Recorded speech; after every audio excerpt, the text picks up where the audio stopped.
So I have been a part of Centers for Spiritual Living in this movement since 1990. And when I first started, there was a slogan that was very popular at the time. That was a quote of Ernest Holmes that says, "There is a power for good in the universe, and I can use it." And what that means is that there is a power for good, the presence of the divine, and a law that responds to my consciousness. It responds to my thinking and to my focus and to my beliefs. And when my beliefs and focus and thinking are in alignment with the nature of that divine presence, I can bring greater good into my life. And so when I started out in 1990, I was going to Huntington Beach Church of Religious Science, and Reverend Peggy Bassett was the minister there at the time. And that church was actually known as the Church of the Gold Mercedes-Benz. The people, and it was a big church. The people at that church were so busy manifesting material good in their life, houses and relationships and cars, including gold Mercedes-Benz, that's what that church was known as. And so I heard an interview recently with Ken Gordon, who is the spiritual leader of Centers for Spiritual Living over the entire organization. And in that interview, one of the things that he was talking about is how we are evolving as an organization, and how we are really evolving from there is a power for good in the universe and I can use it, to there is a power for good in the universe and it can use me. Isn't that powerful?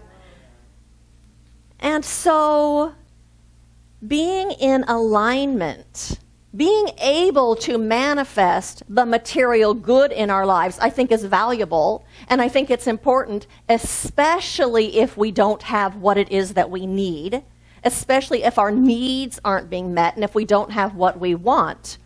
But to me, I don't think that's the ultimate goal in life. To me, manifesting material good is not deeply satisfying, and it's not really soul fulfilling.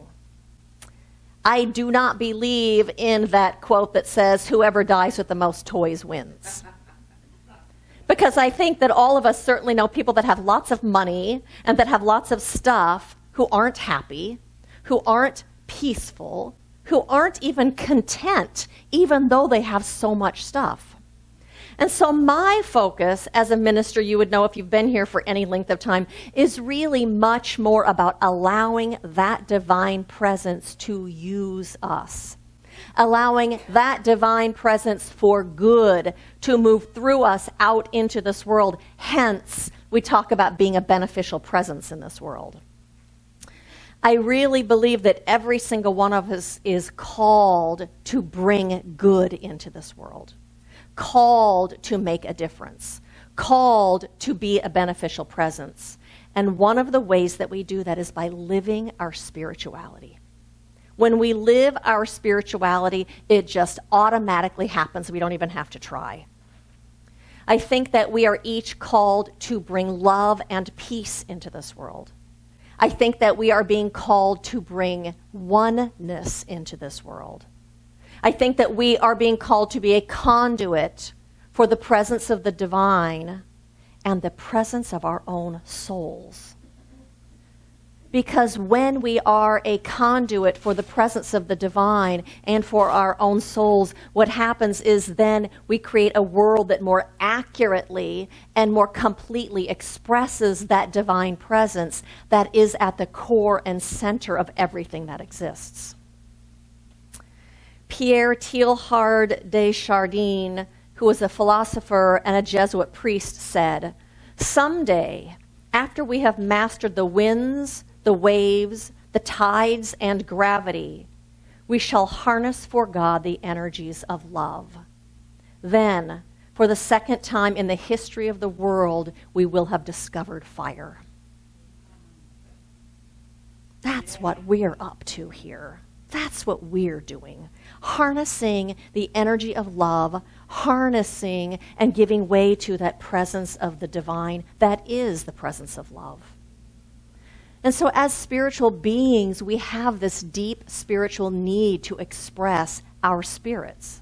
and to express that divine one from which we come, that which animates us, that which is back of and within and behind everything. Because that presence is who and what we are.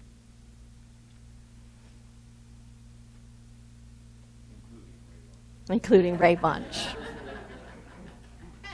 We have this need to express that presence because it is the essence of who we are as spiritual beings.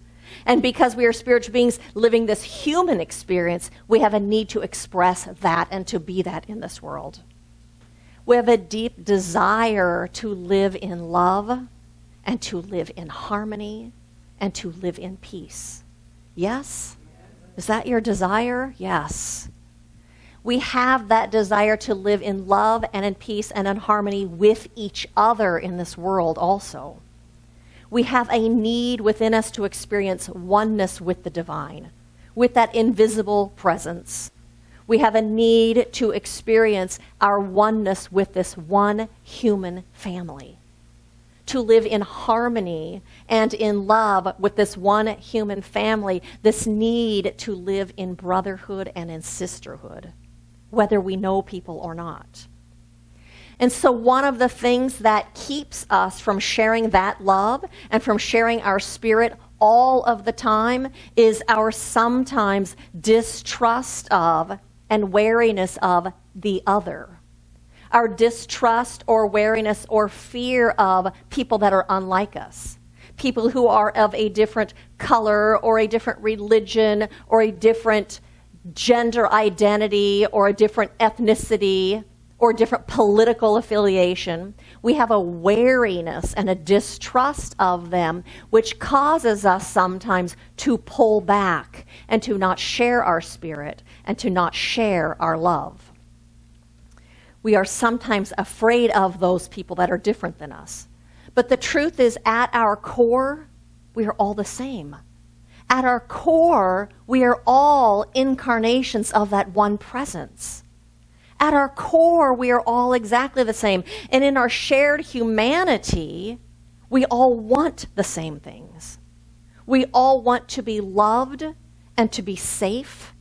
We all want to be significant and to belong and to know that we matter.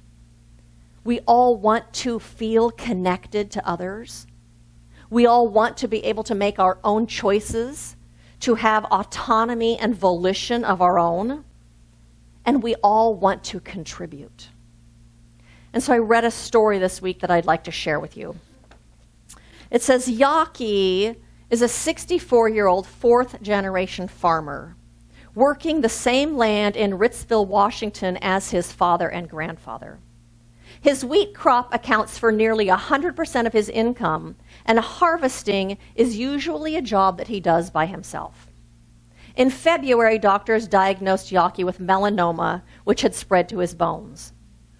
That contributed to a broken hip and broken ribs, reducing the amount of time he can spend working in his fields and how much he can lift. For the first time in decades, Yaki feared that he would not be able to handle the harvest. After he shared his concern with neighbors, they told him not to worry about it. And he assumed they were organizing some help. But last weekend, dozens of vehicles pulled up to his farm, along with farmers ready to run machines and work the fields. A community of farmers harvested the wheat on Larry Yaki's farm. Working together, they completed 3 weeks' worth of harvesting in about 8 hours. Without the help, Yaki says, it would have been a mess, leaving his crop vulnerable to wind and rain damage. Help went beyond fellow farmers. The local fire department and mechanics volunteered their time, while folks who weren't working the fields brought food and drinks. The people who helped with his harvest say they do not want to be thanked. And Yaki said, thank you really doesn't even do justice here. We want to be loved and cared for and valued and significant and matter. And we want to be connected to other people. And we want to contribute. And we want to make a difference. All of us, we all want that. That's part of being a human being. And when we look through spiritual eyes, that's what we do. When we look through our spiritual eyes, we meet everyone with compassion and with love. We meet everyone with equality and with fairness and with care. And when we look through the eyes of our shared humanity, look through the eyes of our sisterhood and our brotherhood, we meet everyone with care and with equality and with love and with compassion. In the book, The Hidden Power of the Bible, Ernest Holmes says,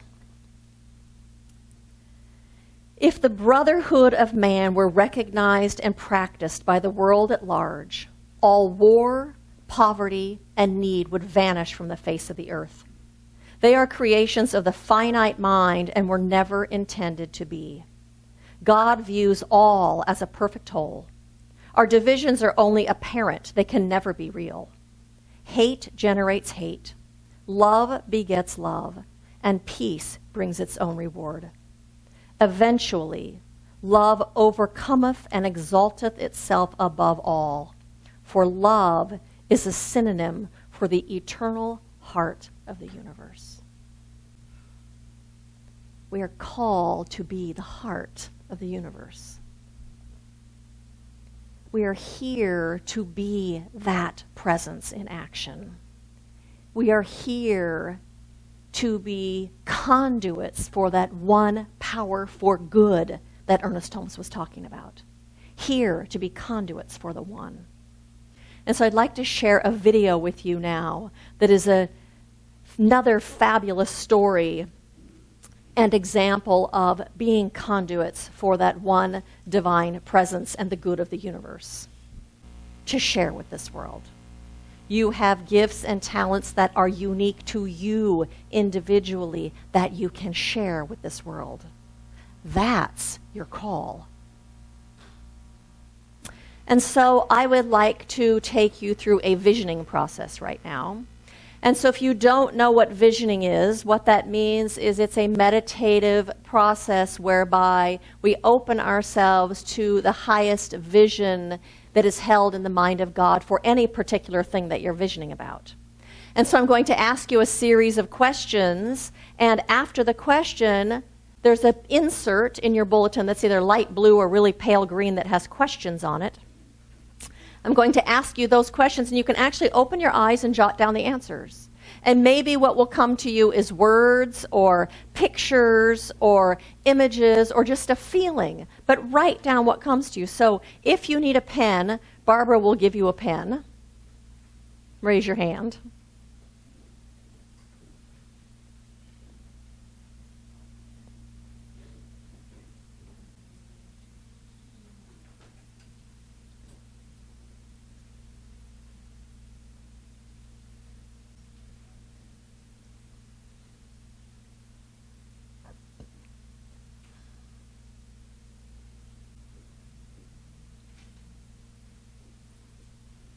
And so I invite you just to turn within. And so I recognize that here within us is that divine presence.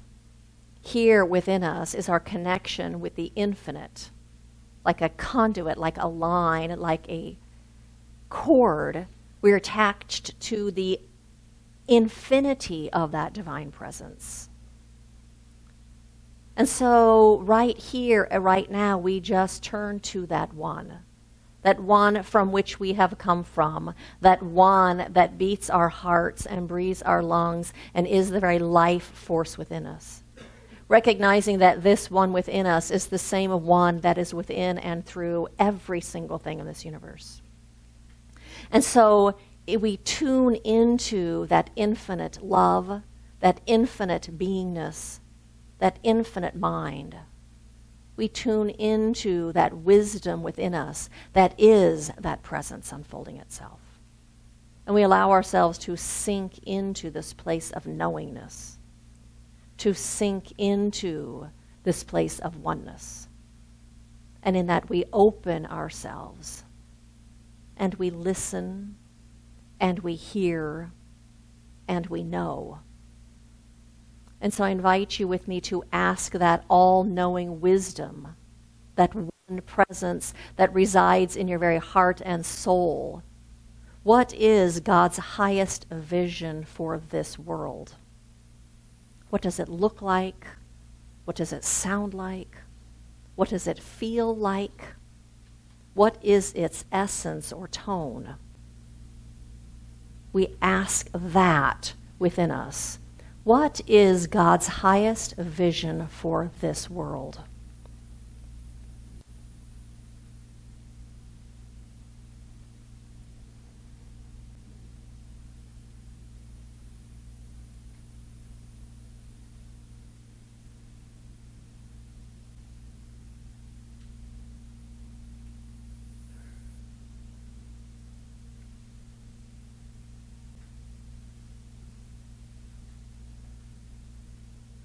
What is God's highest vision for this world?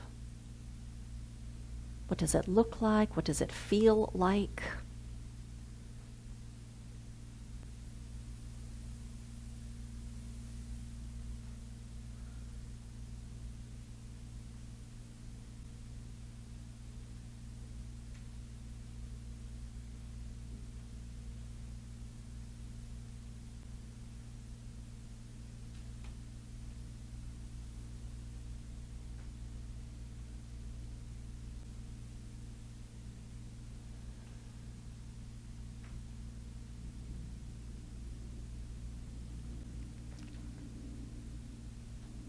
And when you're done writing, to go ahead and close your eyes again and to just rest in that presence within you.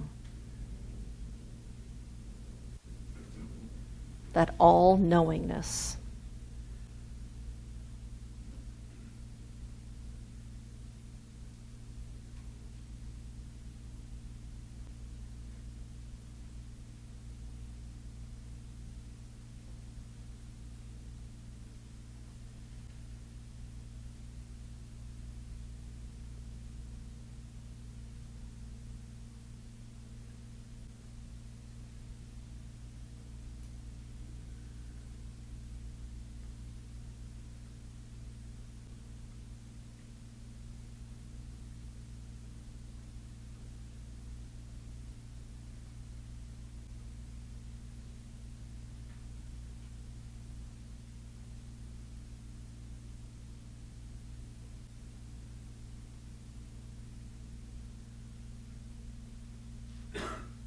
And so listening within again, sinking in and opening up, one with this vision, for it already lives within us. We ask that all-knowingness inside of us, what must I embrace in order to bring this vision fully forward? What must I embrace to bring this vision fully forward?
And turning within one last time, turning in and tuning in, and opening our minds and our hearts, we ask ourselves, what must I release in order to bring this vision fully forward? What must I release?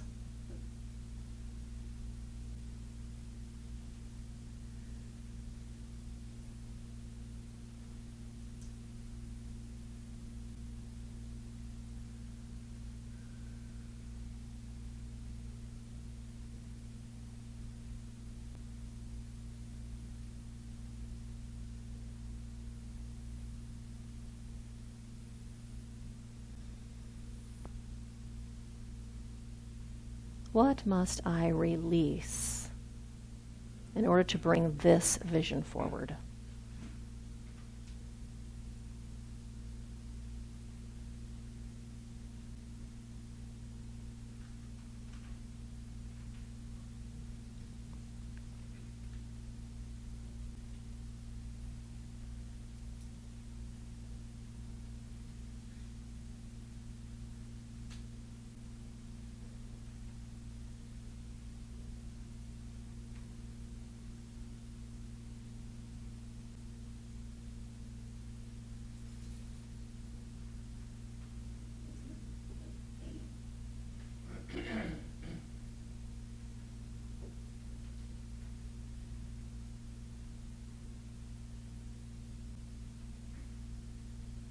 And so I just give thanks for this vision. I give thanks for this insight. I give thanks for this knowing. I give thanks for this opportunity to be a conduit for that one, for each and every single one of us. And so I release this and let it be. And I invite you to open your eyes. And I invite you to grab a partner, someone that you're sitting near. Does everybody have a partner? And so what I'm going to do is give you 3 minutes to share. That means 1.5 minutes per person to share what came up with you. So you have to be succinct. You don't have to share everything. Share the essence of it. And the person with the longest hair is going first. Ready, go. Person with the longer hair goes first.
You have 30 more seconds.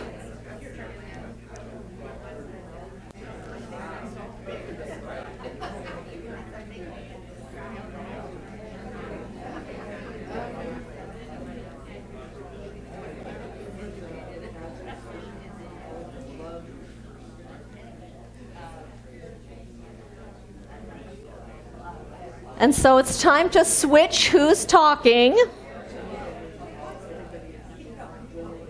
and let the other person share.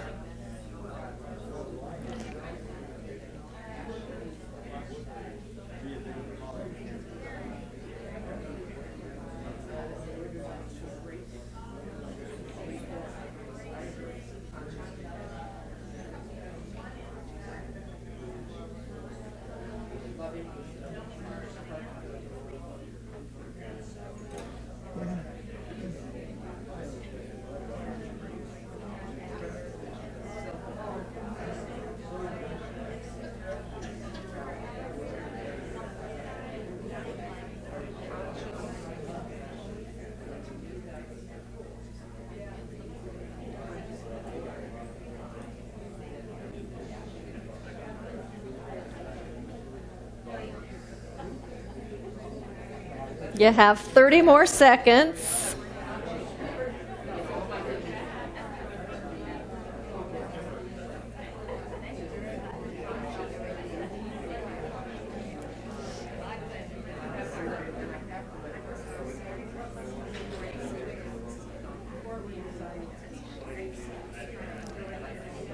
Wrap up that last thought.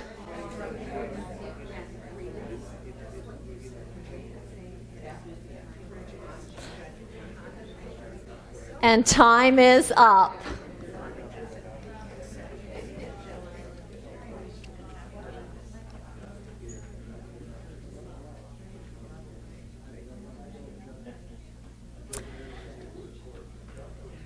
And so the title of my talk today is Think Globally and Act Locally. And what that means is globally, the global part is allowing ourselves to see that bigger picture of what is being called for, to see that vision, to allow ourselves to understand that which is seeking to express itself in this world, and to allow ourselves to be conduits for that to come through, to allow that power for good to use you in this world. And the locally part, act locally, means everywhere you go, wherever you go is local. So to be that conduit and to be whatever came to you in that visioning, to be that everywhere you go in all that you do. To allow that highest vision to express itself through you.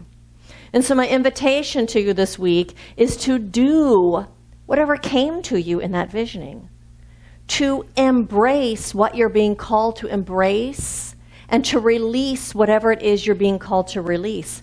That is your spiritual path. This is part of your spiritual path. Letting that go and embracing that enables you to walk this path everywhere you go in all that you do. Be the answer. Be your answer, whatever your answer was in this visioning. That's your call. And to remember the truth of oneness, that you are one, eternally one with that infinite presence, and that you are absolutely one with all of humanity. We are all part of this one human family, and all part of this oneness of the divine and this oneness of the whole. That presence is in you, and you are in it all of the time. And as a result of doing that and living that, you will be bringing that highest vision of that divine one into this world and be creating heaven on earth. And so blessings to every single one of you on this path of unfolding, this path of remembering, this path of bringing your own spirit into this world in such a beautiful way. I thank each and every single one of you and say blessings to you on this path.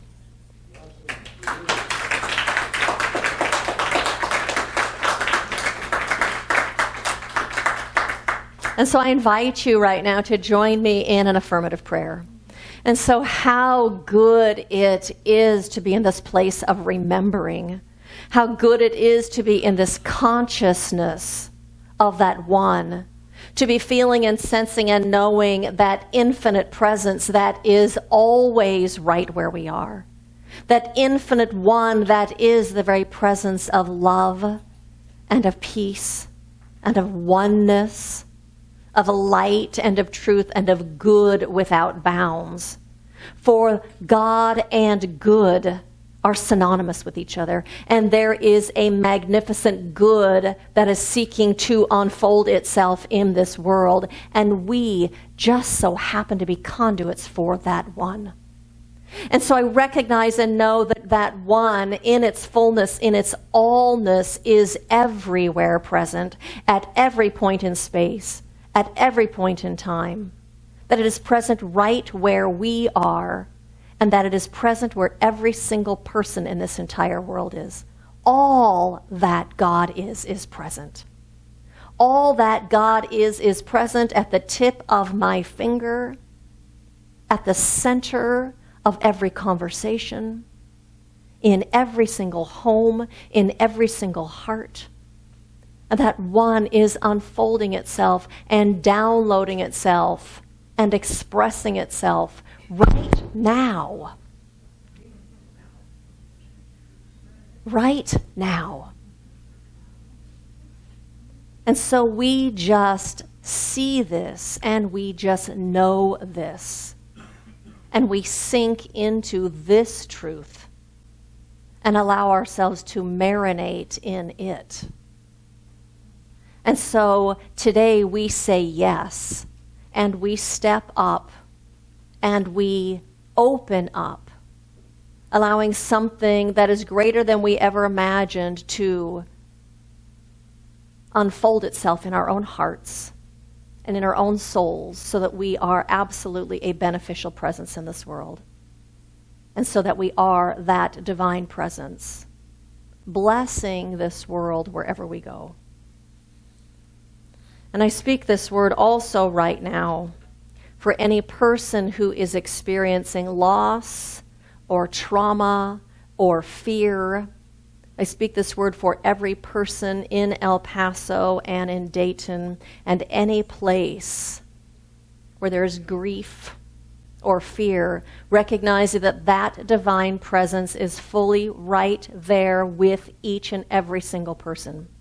That it right now is surrounding and enveloping every single one of these people with a presence of peace, with a presence of harmony, with a feeling and a sense of safety and well-being, for I know that each and every person is absolutely safe. Because each and every person is eternal in their beingness, and nothing can ever harm that. Nothing can ever change that.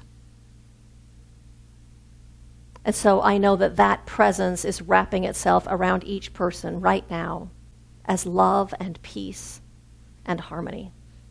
I also recognize that in any event that feels catastrophic like this, that what is happening is there is a wake-up call right now. And every person in this country is waking up to the fact that we are here as one human family, to the fact that we are here as love, that we are waking up and bringing something new into this world that looks like family and that looks like love and that looks like peace and care and compassion. That is bigger than anything that has ever happened in this world. And that is unfolding itself now. And we say yes to that. And we hold that in consciousness. And we stand in that, and we stand for that. And so I release this prayer into the creative law of the universe, knowing that it is done as it is spoken, as it is claimed, as it is known, and it is unfolding itself now. And I say, thank you, God, for this. And I release this and let it be. And I say, and so it is.